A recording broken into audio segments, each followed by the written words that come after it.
சாதிவாரி கணக்கெடுப்பு அது சாயங்காலம் நான் பேசணும் 1 மணி நேரம் சொல்லு. அது என்னன்னு சொல்லட்டுமா? சரி உட்காருங்க சொல்லி. இப்போ சாதிவாரி கணக்கெடுப்பு என்னன்னு உங்களுக்கு கொஞ்சம் நான் சுருக்கமா நான் சொல்றேன். இது சாதி பிரச்சனை கிடையாது. இது ஒரு கணக்கெடுப்பு நடத்தணும். ஏன் கணக்கெடுப்பு நடத்தணும்? இப்ப பேரு சாதிவாரி, நீங்க சமூக நீதி கணக்கெடுப்புன்னு பேரை கூட மாத்தி வச்சுக்கலாம். இது ஏதோ தனிப்பட்ட சாதி பிரச்சனை கிடையாது. தமிழ்நாட்டுல 2 கோடி குடும்பம் இருக்கு. இந்த 2 கோடி குடும்பம் எப்படி இருக்குது, எந்த நிலையில் இருக்குன்னு ஒரு கணக்கெடுப்பு நடத்தணும். நடத்தினாதான் அந்த குடும்பத்துல என்னென்ன எப்படி குடும்பம் இருக்கு. இப்ப ஒரு உதாரணம், இப்போ ஐயா சொன்னார்ல, சலவை தொழிலாளர்கள் இருக்கிறாங்க. சலவை தொழிலாளர்கள் தமிழ்நாட்டில் எத்தனை பேர் இருக்கிறாங்க, அவங்க என்ன நிலையில இருக்கிறாங்க, அவங்களுக்கு வீடு இருக்கா இல்ல குடிசையில் இருக்கிறாங்களா, அவங்க வீட்டுல எத்தனை பேர் படிச்சிருக்கிறாங்க, அவங்க எத்தனை பேர் பட்டதாரிகள், எத்தனை அரசு வேலை, எத்தனை தனியார் வேலை, எவ்வளவு சம்பளம், வீட்டுல பாத்ரூம் இருக்குதா, கரண்ட் இருக்குதா, பைக் இருக்குதா, ஸ்கூட்டர் இருக்குதா, அப்படி ஒரு கணக்கெடுப்பு நடத்தணும். இப்போ நீங்க 2 கோடி குடும்பம் கணக்கெடுப்பு நடத்தினீங்கன்னா அந்த குடும்பத்துல முதல்ல நீங்க கேட்க வேண்டியது எத்தனை பேர் இருக்கீங்க அந்த குடும்பத்துல, அதுல என்ன சமுதாயம், எந்த மதத்தை சார்ந்தவர்கள், எந்த உட்பிரிவை சார்ந்தவர்கள், பிறகு அந்த வீடு குடிசையா, கல்லு வீடா, ஓட்டு வீடா, எத்தனை ஸ்கொயர் ஃபீட், பாத்ரூம் இருக்கா, பைப் இருக்குதா, தண்ணி இருக்குதா, எத்தனை பேர் படிச்சிருக்கிறாங்க, அரசு வேலை, தனியார் வேலை, பட்டதாரிகள், இந்த 70 கேள்விகள் இருக்கும். ஆக 2 கோடி வீட்டுல 70 கேள்விகள் நீங்க கேட்டு ஒரு டேட்டா இருக்கும்.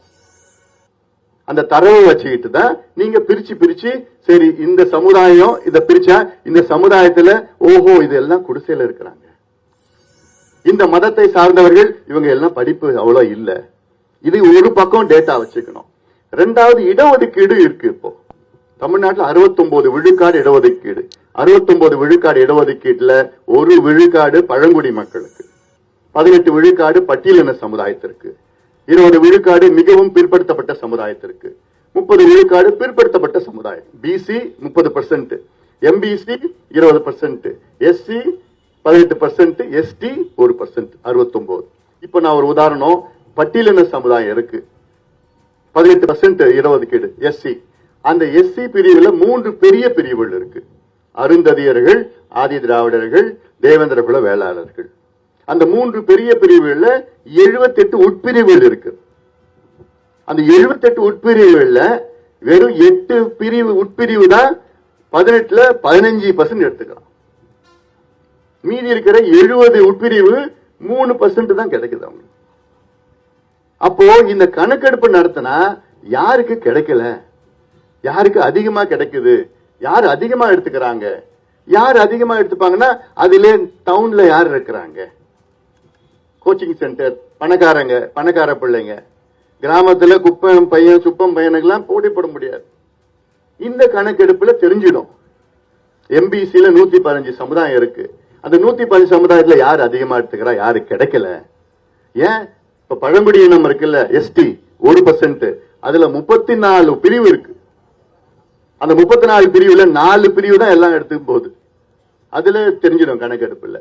பிசில 140 சமுதாயம் இருக்கு. அதுல யாருக்கு கிடைக்குது, யாருக்கு கிடைக்கல. ஆக இது கிடைக்காதவங்களுக்கு கொடுக்கறதா சமூக நீதி. ஆனா இந்த கணக்கெடுப்பு நான் நடத்த மாட்டேன், எனக்கு அதிகாரம் இல்லை என்று தொடர்ந்து முதலமைச்சர் ஸ்டாலின் அவர்கள் ஒரு பொய்யை சொல்லி வருகிறார்கள். எவ்வளவு பெரிய பொய் தெரியுமா? இதுல ஏன் பொய்ன்னு நான் சொல்றேன்னா, இதே மற்ற மாநிலங்கள் எடுத்து முடிச்சிட்டாங்க. கர்நாடகாவில் 2015 எடுத்தாங்க. இப்போ இந்த மாசம் 22ஆம் தேதி, அதாவது 4 நாளுக்கு முன்னாடி 2வது முறை எடுக்க ஆரம்பிச்சுட்டாங்க கர்நாடகாவில். பீகார்ல 23ல எடுத்து முடிச்சுட்டாங்க. தெலுங்கானாவில் போன வருஷம் எடுத்து முடிச்சுட்டாங்க. ஒரிசாவில் போன வருஷம் எடுத்து முடிச்சுட்டாங்க. ஆந்திராவிலையும் ஜார்க்கண்ட்லயும் எடுத்துட்டு இருக்கிறாங்க. எடுத்து என்ன பண்ணிட்டாங்க தெரியுமா? ஒரிசாவில் எடுத்த உடனே 96 லட்சம் குடும்பங்கள் ஒரிசாவில் அவங்களுக்கு மாதம் வருமானம் 6000 ரூபாய்க்கு குறைவா இருக்குன்னு கண்டுபிடிச்சிருக்கிறாங்க. 96 லட்சம் குடும்பங்களுக்கு. 64 லட்சம் குடும்பங்கள் குடிசையில சொந்த வீடு இல்ல பீகார்ல. அப்ப என்ன பண்ணிருக்கிறாங்க, அந்த சொந்த வீடு இல்லாத வீடு கட்டி கொடுக்கறாங்க அரசு. 96 லட்சம் குடும்பங்களுக்கு 2 லட்சம் ரூபாய் கொடுத்திருக்காங்க அரசு. எதுக்கு? சுய வேலை கொடுத்திருக்காங்க. அப்ப கணக்கெடுப்பு நடத்தினா தானே தெரியும் அது எந்த சமுதாயம் இருந்தாலும் சரி, அது விவசாயிகள் இருந்தாலும், எந்த சமுதாயம் இருந்தாலும், எந்த மதத்தை சார்ந்தவர்கள் இருந்தாலும், என்ன நிலையில வாழ்ந்துட்டு இருக்கிறாங்க தெரியல. இன்னைக்கு காலையில கர்நாடகா கோர்ட்ல நீதிமன்றத்துல இதுக்கு வழக்கு போட்டாங்க. கர்நாடகாவில் கணக்கெடுப்பு நடத்தக்கூடாது நீதிமன்றத்தில் வழக்கு போட்டாங்க.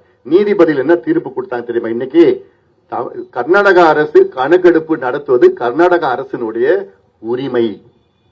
கணக்கெடுப்பு தாராளமா கர்நாடக அரசு நடத்தலாம், எந்த தடையும் கொடுக்க மாட்டோம், சட்டத்தில் இருக்குன்னு கர்நாடகா நீதிமன்றம், உயர் நீதிமன்றம் அந்த வழக்கை தள்ளுபடி பண்ணிருக்கு. ஆனா நம்ம ஸ்டாலின் என்ன சொல்றாரு?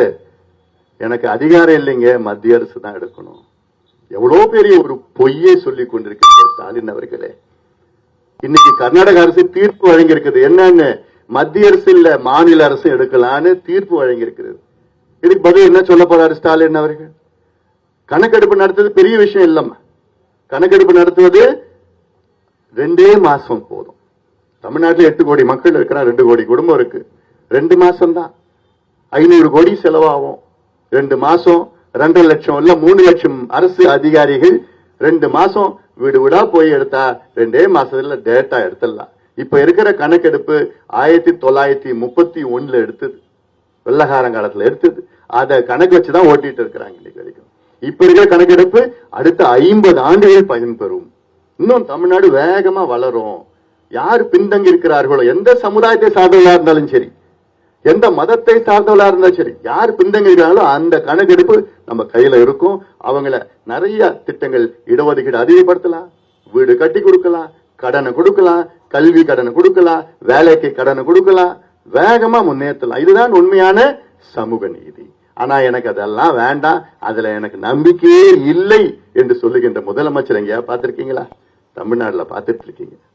முதலமைச்சர் ஸ்டாலின் அவர்கள், எனக்கு அதுல சமூக நீதியில நம்பிக்கை இல்லை, கணக்கெடுப்புல நம்பிக்கை இல்லை, தமிழ்நாட்டு மக்கள் வளர்ச்சியில நம்பிக்கை இல்லை அப்படின்னு ஒரு பொய்யை சொல்லி சொல்லி சொல்லி ஆட்சியை நடத்தி கொண்டிருக்கின்றார்கள். மிக மோசமான ஒரு சூழல் இருக்கிறது. இதையெல்லாம் நீங்கள் முதலில் புரிந்து கொண்டு அதில் எல்லாம் நம்ம எல்லாம் ஒன்னா சேரணும். கணக்கெடுப்பு அவசியம் நடத்தணும். இதுல எந்தெந்த தொழில் யார் செய்யறாங்க, எப்படி இருக்கிறாங்க, எந்த நிலையில இருக்கிறாங்க, இதெல்லாம் கணக்குல எல்லாமே தெரிஞ்சிடும். இப்ப இருக்கிற ஆர்டிபிஷியல் இன்டெலிஜென்ஸ்ல இந்த கணக்கு உள்ள போட்டா கிளீனா பிரிச்சு எல்லாரும் அந்த தெருவில் எத்தனை பேரு, அந்த ஊர்ல கிராமத்தில் எத்தனை, எந்த வட்டம் வருது, எந்த மாவட்டம், எல்லாமே டேட்டா வந்துட போகுது. சாதாரணமா டேட்டா இது எடுக்கணும், அவசியமா எடுக்கணும்.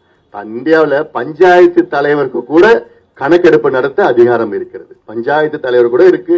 ஆனா நமக்கு ஸ்டாலின் முதலமைச்சர் மட்டும் இல்லையா? எங்கே போய் சொல்றது? எவ்வளோ ஒரு மோசடி இது. மற்ற மாநிலங்களுக்கு எல்லாம் இருக்குது, ஆனா தமிழ்நாடு அரசுக்கு இல்லையா? ஏன்னா தமிழ்நாடு ஜப்பான்ல இருக்குது, தமிழ்நாடு இந்தியாவில் இல்ல போல இருக்குது. அப்போ இதுதான் நீங்க புரிஞ்சுக்கணும். புரிஞ்சு நாம் எல்லோரும் ஒன்று சேர்வோம். ஒன்று சேர்ந்து இந்த சமூக அநீதியை நாம் எல்லாரும் ஒழிப்போம். நிச்சயமா நாங்க பண்றோம், நிச்சயமா பண்றோம். ஆனா இவங்க கிட்ட பேசி பிரயோஜனம் கிடையாது. இன்னொரு 6 மாசத்துல ஒரு மாற்றத்தை கொண்டு வாங்க. உங்களுக்கு என்ன வேணுமோ நான் பாண்டு பேப்பர்ல எழுதி கொடுக்குறேன். உங்களுக்கு என்ன வேணுமோ எல்லாத்தையும் நான் நிறைவேற்றுவேன். நான் அதற்காக தான் நான் இருக்கிறேன். விவசாயிகள் என்னுடைய கடவுளா நான் பார்க்கிறேன். நாம் எல்லோரும் ஒன்றிணைவோம், வெல்வோம், நாம் உரிமைகளை நாம் மீட்டெடுப்போம். நன்றி, நன்றி.